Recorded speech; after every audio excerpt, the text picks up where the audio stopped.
Uzdil HTML asos darsligi 3-chi qism HTML xarakter.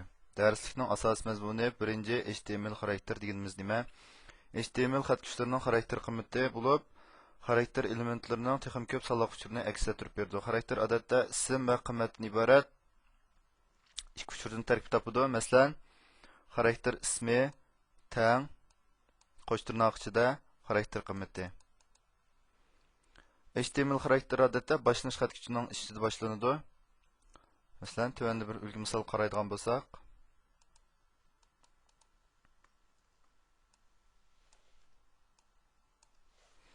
hozir bu A degan xat kuchningki ulanish adresi, qiymati, uzdil chekitkum, xat kuch mazmuni, oxirlash xat kuchi.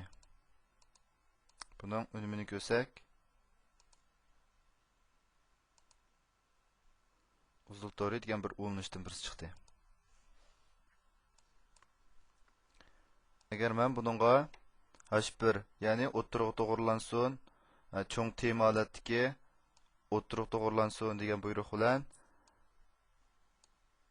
badan qismininki tag rangi seriq rang degan ikki buyruqni qo'shib, buni saqlagandan keyin unumini ko'rsak, mana o'ttirib to'g'rilandi, xat cho'ngaydi, tag rangi seriq rang chiqdi.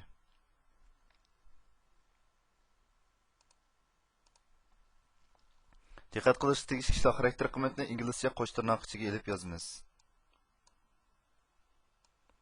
Agar qiymat ichida qo'sh tirnoq bo'lib qolsa, yolg'on tirnoq ichiga olsak bo'ladi. Masalan, men ana yurtni o'qidim degan misaldagi men ana yurt qo'sh tirnoq ichiga ilingan, shuni buni yolg'on tirnoqning ichiga yozsak bo'ladi.